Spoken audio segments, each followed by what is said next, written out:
morning, everybody. So somebody told me I have to do this in English.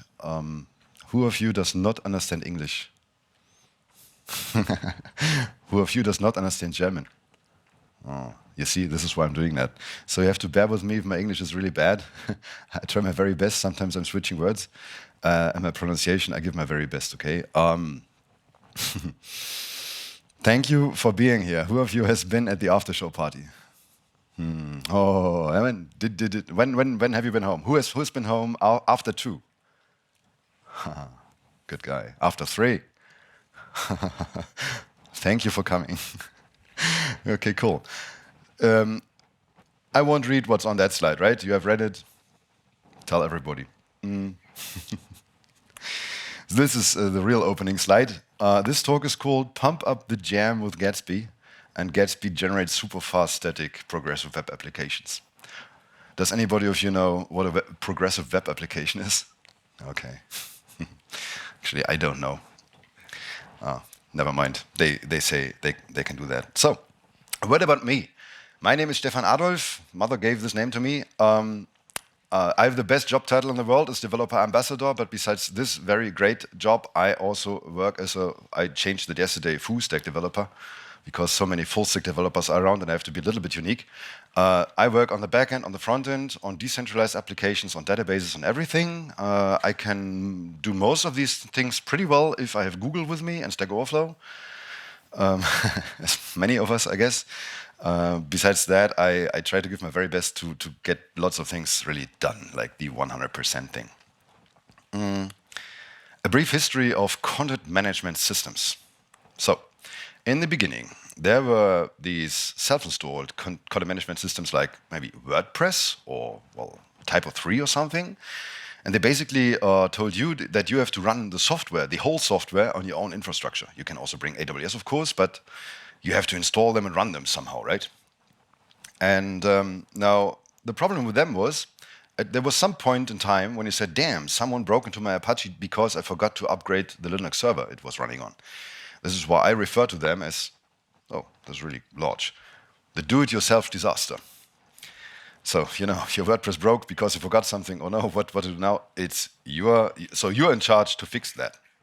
Then there came these famous website build kits, homepage Baukasten, like the Jimdo's and the Wix and everything, I don't know. And they allowed the dentists to create their own websites without any knowledge, right? So you went to some kind of page, you logged in, you paid 10 euros a month, and then you could type everything in there, and you had a website, which was great. But then there was a point in time where you said, could you please add this commerce component and change the text reading from right to left?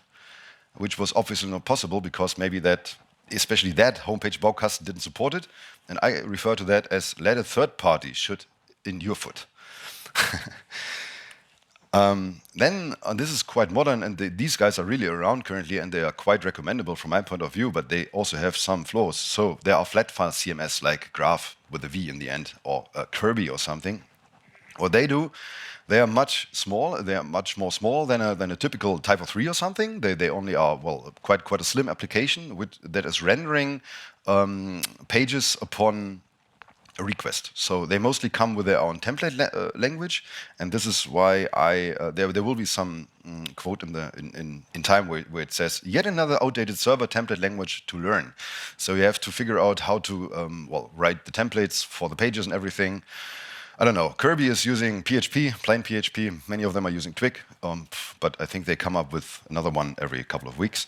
And I call this content smells past due because es riecht schon sehr abgelaufen, because the content is cached actually, and if something changes, you have to more or less manually have to flush the cache, or you have to tell it to flush it regularly, or, well, there are some tools, of course, but they are quite static tools, right? And this is why some people, I think this maybe is 4 years ago, and I have not Googled when it really started, they came up with the idea of the so-called JAMStack, which is quite a great acronym, I'd say. It's about JavaScript, APIs, and markup. 3 words that everybody of you absolutely know. And in a nutshell, it's about, so the real core JAMStack is about writing just a front-end only application like an SPA, single page application, and which comes with a rich front end. And as soon as this one's loaded, you load all the content you need. So you have some running application. This one loads the data from some, I don't know, backend content, headless content management system like Contentful or GraphCMS. And then if you, as soon as you get the content, you render the content into your running application. This is called interpolation, I'd say. Now, the good thing about this one is all user interaction happens in the front end, which means you can forget about all your PHP, Symfony, Ruby, whatever you did backends, because you can handle most of the stuff already on the front end and just submit the real data to an API that you are writing. And the good thing about APIs is, right, you can also build mobile applications with them, or any application you like to do, automating. Now, there's some, so I thought about that, which, I mean, this is quite a great approach. But then at some point in time, you'll see you might come up with, oh, hello, I found a public API here. So actually everybody can consume that API. So if you have a great content, somebody could just connect to the API and consume the API because everybody can write that SPA, right? And this is why there is something like the static site generators. This is, from my point of view, the tip of the iceberg in the end. They are pre-building everything, the whole page, a static markup, everything. So you end up only with JavaScript, images, and HTML files. And the good thing about this approach is that you just take the folder that has been generated, FTP that, or you call it SCP that, on some web server, Nginx, Traffic, Apache, or the CDN, and then you give it a domain name, and it just runs. You don't need any backend at all, because you already generated everything, right? Which is quite cool. And you can switch off the API after deploying because you will never need the content API anymore. You only will need it if somebody clicks add or maybe buy now or something. Then you will need some kind of checkout API or something. But you won't need any content API to call when this application has been deployed. Now, how they all work. You give them some content. Most of them work with JSON or Markdown. And this is the official JSON logo. I Googled that. And just as an example, there's one called Jekyll, which most of you might know from GitHub.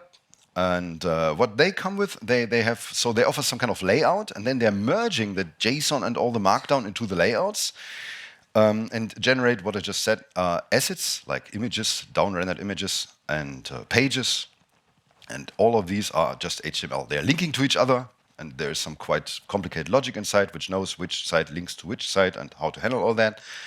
In the end, you just have your web server. This is delivering everything, and you're done. Now, some examples. For example, there's Middleman. This has been established in 2013, I guess. I don't know. They're creating layouts using ERB. They are providing content, or you have to provide your content with JSON, and it uses gulp for rendering everything in the end. Then you have to run bundle exec middleman build. And in the end, you come up with lots of HTML and CSS files and everything in the build folder. You can also use Jekyll if you want. Then you have to learn a language called Liquid. You provide your content with Markdown files. You render everything with RubySAS. And then you can call Jekyll B, like build. And you can, this one will create something on _site. And you upload that, you have a site. There's also Hugo, which is quite fast. You have to learn the Go how's it called? The Go templating language. You have to provide your content with YAML. Then you have some, I think, Go-related pipes operating queue, which runs the assets. And then you have to call Hugo, which puts everything in public. Well, you get the game. And then there's Gatsby. Gatsby is not just a static site generator. It's a static progressive web app generator, which is far more than these people are doing. There's one quote on their site which is saying, don't build a website with last decade's tech, and liberate your sites from legacy CMS and fly into the future. This is not my invention, this is what they say, right? And I read that and said, what are these guys telling me? Even have a sticker. And so what Gatsby basically doing is it creates layouts using React.js, which we, I hope, all love. It provides content by GraphQL, which is quite a hype technology, I'd say. It renders assets. Now, this was hard to get, actually. It uses Webpack on some point. Then you call Gatsby build for deployment, and you can upload everything that's in the public folder. So what Gatsby is doing is generating an PWA that is active on your frontend, which means it's really rendering an application. You can write frontend code inside your templates, which is already React based code in the front end. I will show that in a second, of course. But first, a tweet that I found that has been retweeted by Gatsby. Big love to Gatsby.js. What a product! Have been asked to help out with the site as a favor many times over the years. But when it happened recently, I was able to go from, yeah, sure, I help, to launching the site in about a day's work. So this guy, the job was build a new website, and at midnight he was done, which is quite amazing, I'd say. Try this with typo. How Gatsby works. Just to give you a nice diagram, right? So you have content sources, and I just picked some that I currently use, and I use even more, but there are around 250, I guess. So if you have any content management system, this is the way you can use Gatsby for your use case. There's something called the Create Node API in Gatsby. So all the content goes through the Create Node API, and it creates GraphQL nodes. In the middle, there's some Redux logo. So Gatsby uses Redux to store the current state of your whole application, to render it afterwards. And it's transforming all the content through the layout engines to the React pages. What's interesting is it's not only creating the React static pages as the usual static site generators do, it's also creating content for these pages. And this will come in handy very soon. And the content is actually JSON content that these pages can load. And then you just upload everything to Nginx. You can switch off your server now, and everything is just a static website. Before we go to the demo, these are features that are already plugged in, and the plugged in already implies that Gatsby is a pluggable system. So you can write your own plugins. You can use, I think, currently around 580 other plugins. You have lots of themes there. And you can work with basically every CMS that you can come up with. So one of the most recommended ones is absolutely Contentful, which is a service with their headquarters in Berlin, I guess. But you can also just stay with WordPress, use the WordPress REST API, and consume all the content by WordPress. You can also use Craft, Drupal, Dropbox, Paper, the Directors, Butter, CMS, Ghost, Morty, Cockpit, Zulu, Transifex, Silverstripe. Who of you has heard about all of them? Okay, me not either. I don't know what Transifex is actually. Whatever. Then you can also come with your own flat content, like stuff that you have hosted on your hard disk, Markdown files, JSON files, YAML files, CSV files, TOML files. If you come up with your own markup that you like, you can just write a plugin for that if it's not there already and open source that one. But you can also connect to databases. You can connect to Mongo, Google Sheets, MySQL, DynamoDB, to Trello, so to services actually, to Instagram if you want. And this is not something you could do. You can do it immediately because there are plugins for that. So you can say, Gatsby, please build me a blog, and I need some Instagram pictures here and some Google Sheet information here, and I have a JSON here. Please merge everything together to one large content GraphQL API and render pages with that, which is quite amazing, I'd say, because now you have a content management system made out of other content management systems. And what it also comes with, I will just jump into that, image processing, quite nice. Render down the images, right? Lower the resolution or something. Amazing. So, the very basics. If you want to build a website, the most obvious thing that you're going to do is you build a page. You will have some kind of landing page or something. And the simplest thing to do that, everything that's in the source pages folder in Gatsby will render to one page. And the route name of that page or the path will be the file name that you put in pages. And it uses React Helmet for metadata, which is not that important currently. And you can come up with any styling variant that you like. So if you like Sass, if you like SCSS, if you like style, if you like styled components, if you like, how's it called, emoji? I forgot this one, emoticons, I don't know. You can come up with anything. So Gatsby is not telling you, you have to use this asset rendering pipeline. Webpack is behind it. You can use whatever you want. I'm using styled components currently. And then there's something called, and this is quite important, the so-called create page API. If you call this one, you can create pages dynamically. So you can take your content, say, please create some pages out of this GraphQL API, and then Gatsby will spit out lots of pages. The good thing about that GraphQL stuff is that querying is quite simple with it, and you can select exactly what you want to have on your page. So this is how a simple filter in GraphQL would look like. And this is how code looks like that goes through your create node API. So let's show how this looks like in real life. I created just for you, first of all, some pages, which are here.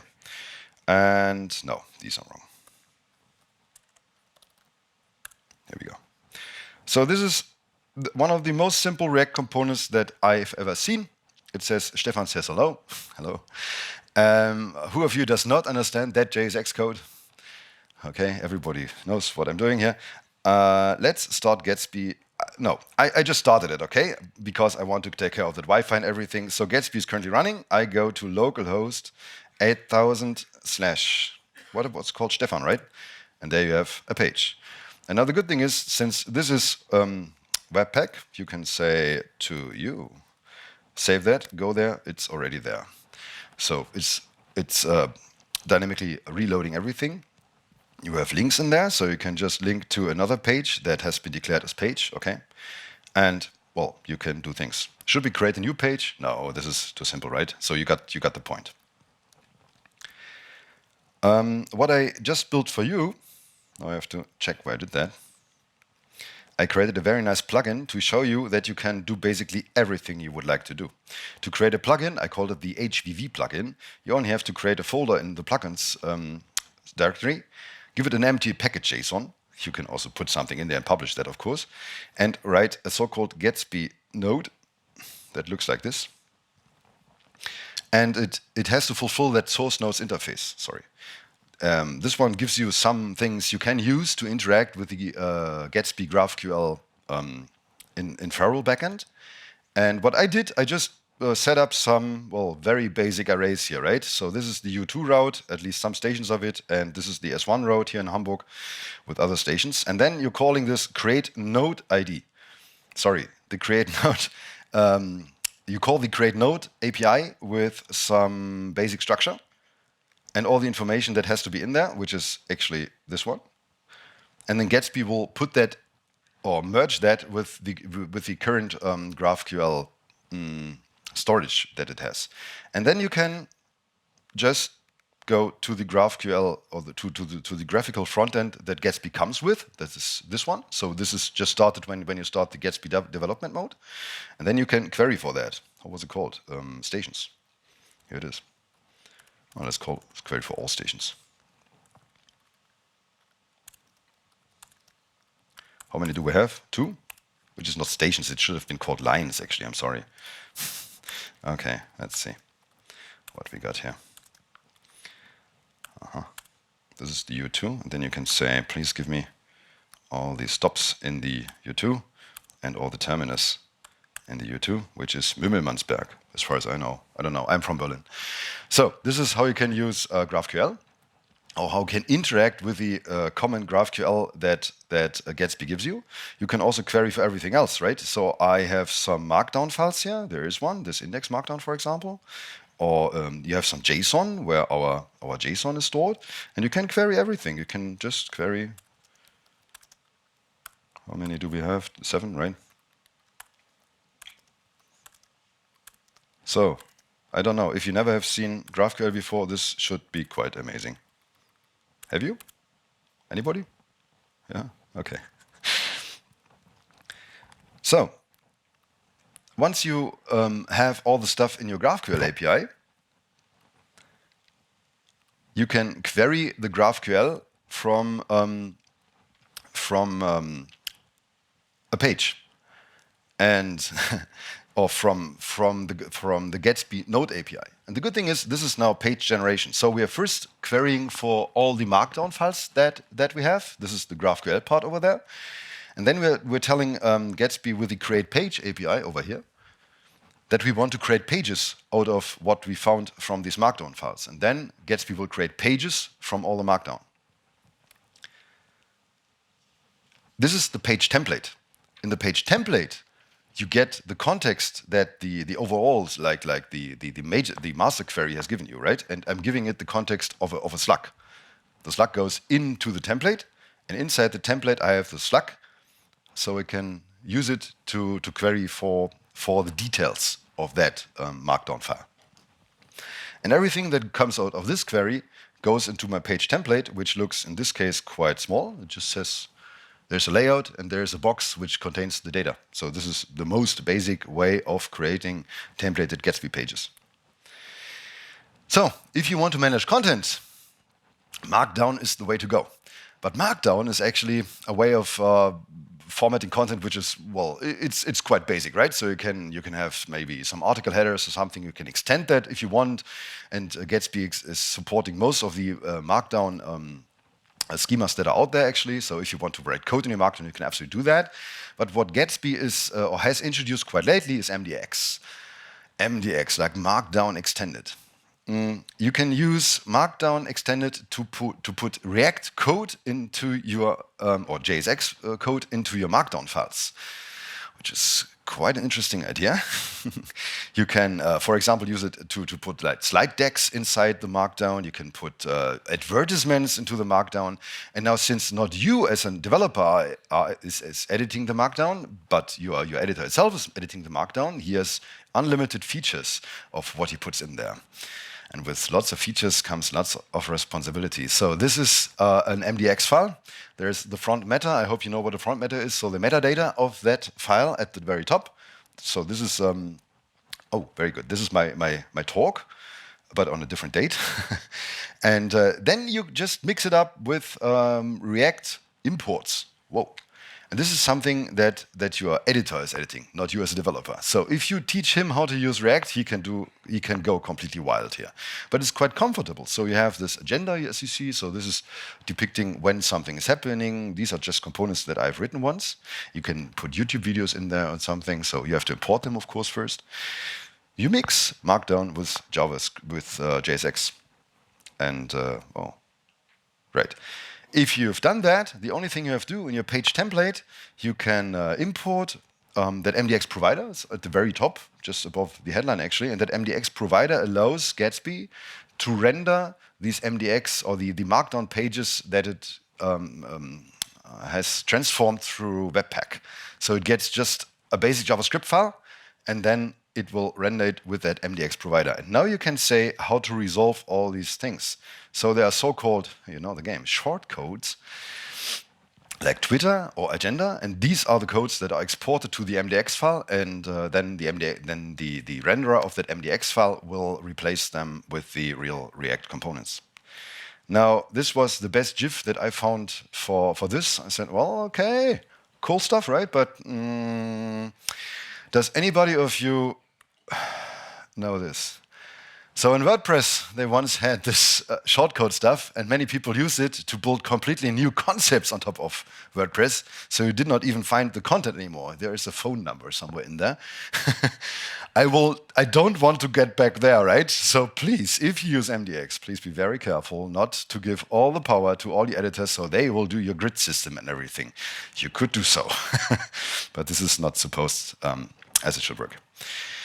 Another thing that's very crazy about Gatsby is that it comes with a fully fledged image solution. So if you have lots of large images, you can put them in your GitHub repo if you want and refer to them from your Markdown files.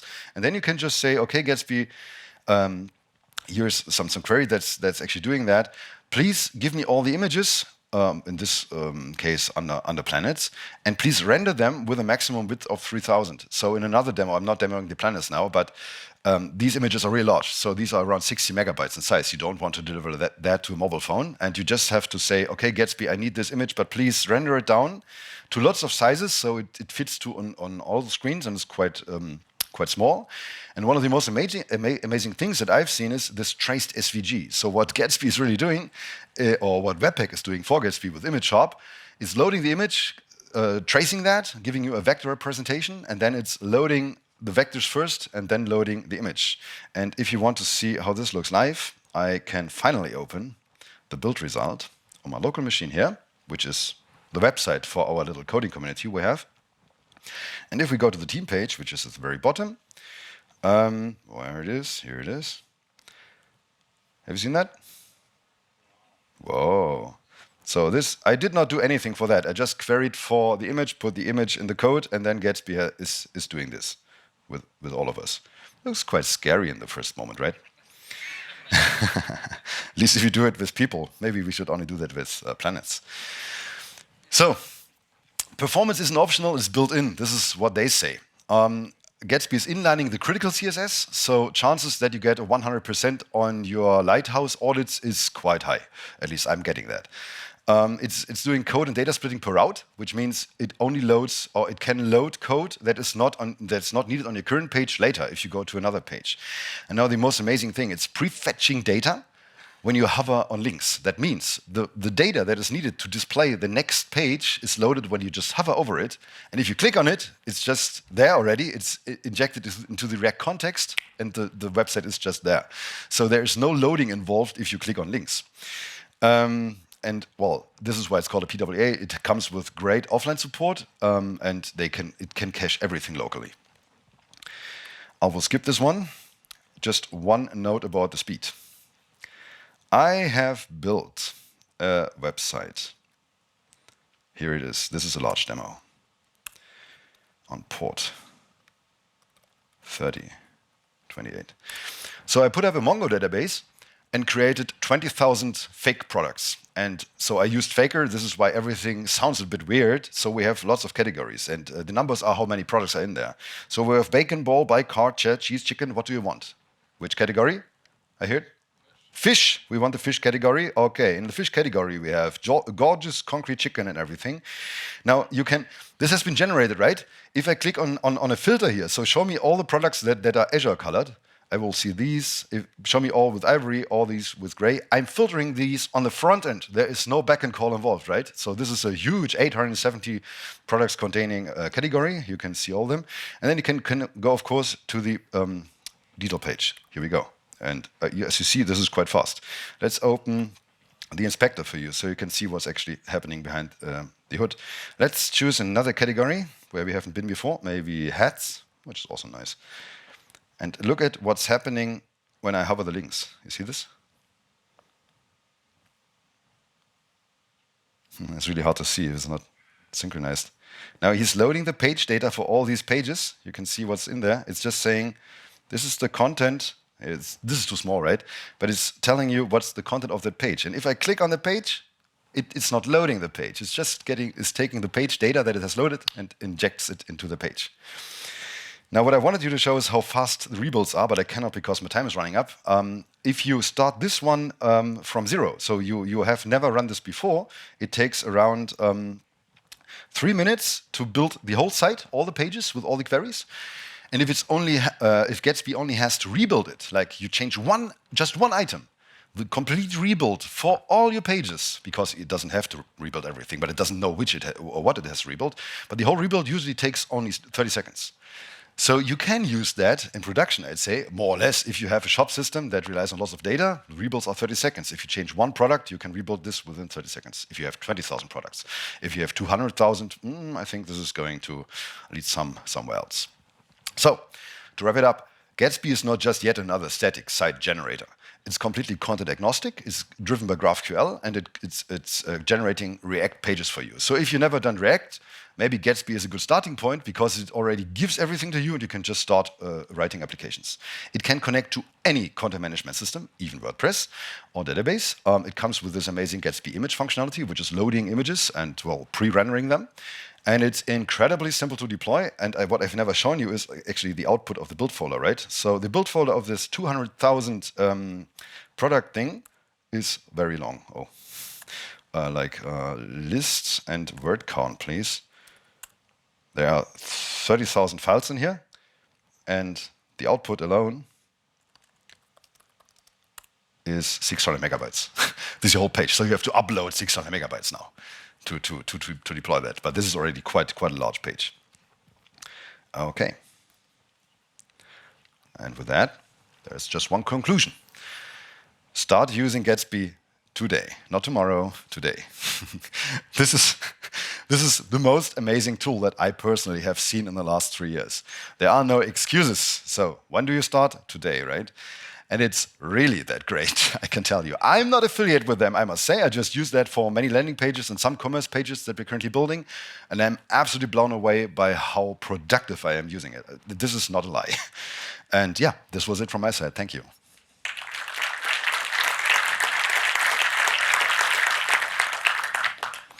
I think we have lots of time for questions. 50 minutes, right? 15 minutes. Yeah. You go. There is a microphone coming in your direction. There is. one guy.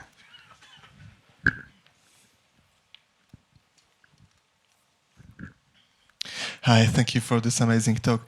I want to ask you, let's say you have a blog and it has a lot of this fluid images, which we want to just display in the Gatsby way. Is it possible to connect it with these filters you showed us so that we can easily browse through the blog posts like that? Although it's pre-generating the static contents before. So if you want to host a blog that comes with lots of pictures, in the usual way, you would have to put them inside your content repository, like the Git, for example. So Gatsby can pick them up. And you can use everything that Image Sharp comes with, which is based on some image manipulation library I cannot name currently. Maybe it is Image Sharp, I think it is. And you can add hue to it, you can add opacity to them, you can crop them, you can put something on them. This is all supported, but this is not documented. This is why I cannot tell you exactly. I can only tell you that it takes quite a while if you run these 60 megabyte Planet images through Gatsby every time. So the more images you have, the longer your build process will take because it has to re-render the images. This is answering your question more or less? Okay. Yeah, that's answer. So there won't be any problem with prefetching these images, although all the pages will look differently according to the filters. No. I mean, it's rendering so very tiny representations of the image, like a very low resolution image, or that SVG stuff that I just have shown. And this will mostly be inlined. So it's not even an image that Gatsby is loading in the first place. It's just putting that SVG as an SVG image into your website and then post-loading the real image. Thank you very much. 30 seconds. Good prediction, right? So it took 30 seconds to rebuild it. Yeah, next question. Hi. Hello. Do you have any experience migrating an existing React application to Gatsby? An existing React application to Gatsby? No, actually not, because now in this amazing company, I'm the only, well, we have 2 React developers. We have 20 Vue developers. And they all look at us and say, oh, the React guys, what are they doing? So we didn't have a React application that we already had, so we couldn't migrate in that sense.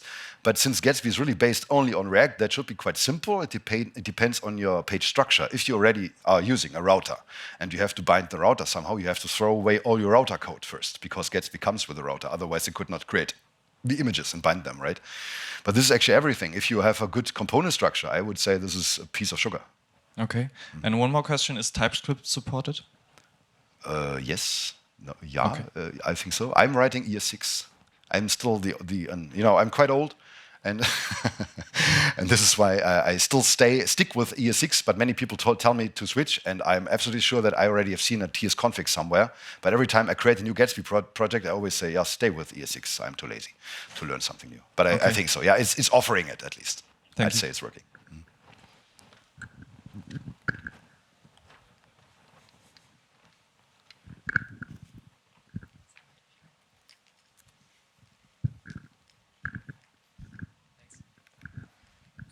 How's the experience with client input so far, so that the clients actually can fill in data like in a CMS? You mentioned Contentful, for example, but are you using it already? Absolutely. There are a gazillion of options. You can choose the CMS that you love most, and then people, if it's headless, people can just put content in there, right? Now, the most pressing problem is that most of the editors, which are not developers, well, they can write Markdown, right? But they don't know how it's looking like, and everybody wants to have a good preview. Now, this is not that simple to get, because you have. But what Contentful, for example, is doing is amazing. You can, if you have a storybook or a component in React that is exposed to Storybook, you can give this one to Contentful, and every time somebody puts something Contentful, this one will re-render based on the content that it gives. So he has an instant preview of what this little component looks like. Yeah, what you can also use, for example, is Netlify CMS. This is really great. It deploys together with your Gatsby application, and the content management backend is actually your GitHub repo. So in Netlify CMS, everybody's editing all the Markdown files in the GitHub repo, and as soon as there's a change, it will commit to your GitHub repo, and then you can have a hook which is deploying the application, let's say on Netlify. And you even have a login on this, right? And all the login stuff, all the authentication happens only on the front end. So there is no server which is stealing your email addresses or passwords or something. Yeah, Netlify CMS is something that we are really using also in production. But I'm mostly using, since I'm mostly building coding websites, I can trust my developers that they will not fuck up the Markdown files and everything. So they are editing directly in the Markdown, right? Deploying Gatsby, say, looks good, we can deploy now. Thanks. You're welcome.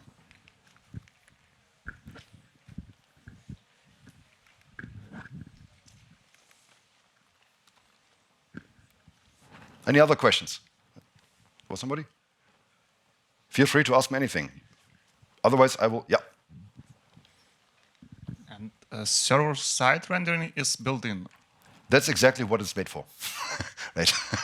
So it renders the React application on the server. So there's mark up. You can look at a site that has been rendered without any JavaScript enabled. It's looking quite good. And then if you have JavaScript enabled, it behaves like the React application, right? And it's, yeah, this is really brilliant server-side rendering. So how would you handle personalized websites? The content on the site is dependent on the user that's logged in. You have to fetch different content for each user. That depends on if the data has to be shared with other users. So if you want to build a social network, maybe the Gatsby is really not the right tool, because then you need a server in the back which is getting the data by all the users, so you can have XHR requests to get them. But if you only want to store a card or something, you can store that in local storage. And then you can interact with that just from inside the user session. Well, let's say there's a fixed set of articles, and I want to display a subset based on user preference. On preference, right. Then you would have to select these with an XHR pre-flight towards your CMS, so that the frontend, the React frontend from Gatsby knows what it has to display, and then restrict the links based on that. So in the frontend, you still have a notion of what content is available. So you still are in the content context. You can have a page that knows about all the pages. Then you can issue a server request and say, which pages should we display? We have Stefan here. This one will say 2, 13, and 99. And then you can select just these links in your frontend. This is what it could do. But then, of course, you cannot. So you will always have to have a server request if the data that you want to display depends on the server. So that would be the A part of the JAMStack. Yeah, right. This is the API part. But the static site generators mostly try to take out the API part to build time, but this is exactly what the A is good for.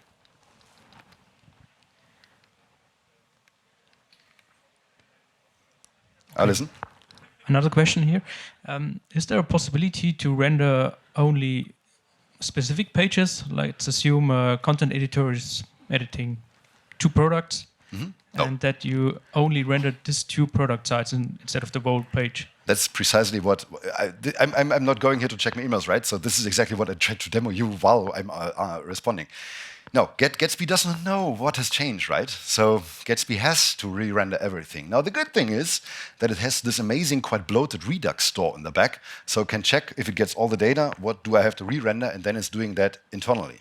So you cannot just say, please re-render only Stefan or some page 2 or something, because then it would have to have a notion, where is it maybe, so what is it changing? If I change that page or the data, which pages are depending on the data, and I have to re-render them. If I re-render them, I might have to re-render others. This is why Gatsby always tries to re-render everything. But I can show you in a second. So the price of this, what is it actually?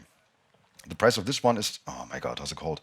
It's, what is it? It's a handmade granite tuna. I just changed the price in Mongo to 6,000 euros, okay? And if I rebuild this one, here we go. This should not take longer than, as I said, 30 seconds. And this generates all the pages. It's generated 20,000 pages only because I changed one price tag. If I change the color, it would also have an impact on that category filter prices thing. This is why it has to regenerate everything, right? Yeah, it takes a while. Okay. Oh, no. Yeah. And this is what I said, 1,500. This is really the page generation time. I think there are lots of skipped pages that, yeah, I know this, I know this, I know this. And then in the end, when it comes up, the price should change. We got still 5 minutes, so you think of another question while I'm demoing that? Yeah, but public. Therefore, you have to always build it on the same machine that you have the cache in your environment. Right. If you lose the cache, it will have to rebuild everything from scratch, which could take longer. 3029.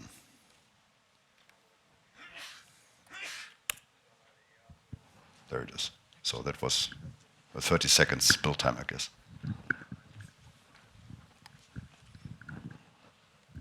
Hi. Is there any support for internationalization?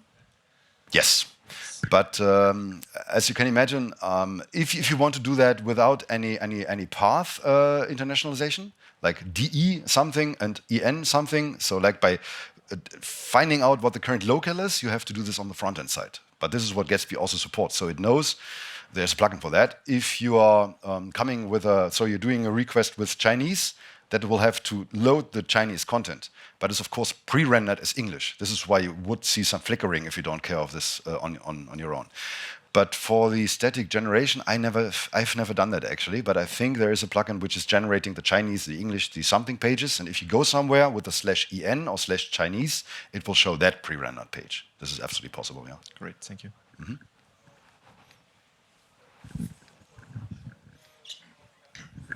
Hi. Hello. So you showed us an e-commerce site. How would you display the comment section, or how would you handle this? Like users put in comments to a product, and this should be updated and reflected, and this should be somehow maybe also server-side rendered, or like Gatsby should regenerate this. Mm-hmm. Like, what is your approach regarding this? This depends on how many comments you expect. So what I would do if I don't expect that many, I would fetch them with an API in the backend, because of course you have to store them somehow. So you can just push them to some API. After you authorize the user, maybe with GitHub, which also works offline, and then you can push that to your server, and the comment is currently not displayed immediately, besides you can take care of that, right? So if you post a comment and you want that it appears immediately, you just put it on the front end, and the user that has written it already sees it, but his friend cannot see it, who is at the other side of the world, because it's not, it did not arrive at the Gatsby front end yet. So there are now two things. You can every time someone wants to see the comment section, now issue one API request to your, comment server, if you want so. Or you can try to regenerate that page quite quickly afterwards. So after 15 seconds, your comment appears on all the statically generated pages. If you have lots of comments, this will never work. Then you have to use, of course, some kind of service or some kind of self-built database which is storing the comments and yielding them upon request. Thank you. Yeah, you're welcome. I didn't even only build this commerce page. Thank you for calling it a commerce page. This is just a demo. I even built this very amazing. Well, we have a meetup here and we are doing events. So if you want to come with me to Porto this weekend, to Coimbra on Monday, you can watch very amazing talks. And you see this is quite fast. And one last thing that I want to note actually is you see that there is no Hamburg written on it, right? Do you want to have that? Anybody wants to do coding Hamburg? Yeah, I'll be with you. I'm here. I'm sticking around the whole day. Talk to me. Any other question? If not, there was one. Oh yeah, hello. I think you're going to be the last question. This is good. No, sorry, for me. Yeah, first of all, thanks for the very energetic talk. The question is, what are the challenges and the shortcomings of Gatsby? The challenges, I think you have to ask the Gatsby guys. It's definitely, I mean, what's so amazing, you can get any content you want, pull it together to GraphQL, render some page, and you're totally extensible, so you can get your content from anywhere. This is quite great, but exactly the interactive part is, of course, hard. So if you have like a real shop system with a real cart, which depends on some, I don't know, dependencies from outer world, you have to expose them as an API somehow, and you have to authorize requests to that API. And they are all known to all the users because you're front-end only. And this is something that all the SPAs are struggling with, right? So you have to create JOT tokens maybe that you're swifting around. This is the most pressing part in Gatsby, I would say. But real challenges in Gatsby, I'm not exactly sure. So the ecosystem works quite well. The people are quite well funded. They belong to Netlify, actually. They get lots of money. So I can only say I'm in the decentralized world currently. So I'm building like smart contract applications on Ethereum, revolutionizing the world as we know it. And all these dApps are built on front-end code, right? So I'm writing lots of JavaScript recently, and my backend is the blockchain. And for this kind of application, Gatsby is brilliant because you don't have to think about, oh, how to create a React app or something. Just there, and you can have some static content and connect that with smart contracts, which is actually also solving your comment question. But I don't want to push you in the Ethereum Web3 direction here. This is another talk, actually. Okay.